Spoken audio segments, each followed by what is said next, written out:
ତାକୁ ତାଳ ସଜ କୁହନ୍ତି। ଗଛରେ ଯେଉଁ ପାଚିଲା ତାଳ ପଡ଼େ ସେ ତାଳର ଯେଉଁ ଟାକୁଆ ତା ଭିତରେ ଯେଉଁ ମଞ୍ଜିଟା ଥାଏ ତାକୁ ଟାକୁଆ କହନ୍ତି। ସେ ଟାକୁଆଟାକୁ ମାଟି ଉପରେ ରଖିଦେଲେ ଗଦେଇ ଦେଲେ ବର୍ଷା ଦିନ ରଖିଲେ ଶୀତ ଦିନ ବେଳକୁ ତା ଗଜା ହେଇଥାଏ। ଗଜା ହେଇ ମାଟିରେ ପଶିଥାଏ। ଶୀତ ଦିନ ବେଳକୁ ବାହାର କରି ତାକୁ ହାଣିକରି ଖାଆନ୍ତି। ଏ ବହୁତ ଭଲ ଲାଗେ, ବହୁତ ମିଠା ବି ଲାଗେ। ଛୋଟରୁ ବଡ଼ ପର୍ଯ୍ୟନ୍ତ ସମସ୍ତେ ଖାଇପାରିବେ।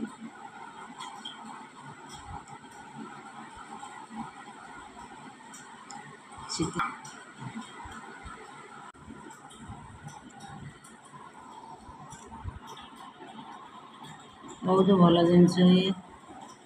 ୟାକୁ ମା ମାଉସୀ ଭଉଣୀମାନେ ଯଦି ୟାକୁ ଭଜା କରି ଖାଇବେ, ମସଲା ଦେଇ ତରକାରୀ କରି ଶୁଖା ଖାଇବେ ଭଲ ଲାଗିବ।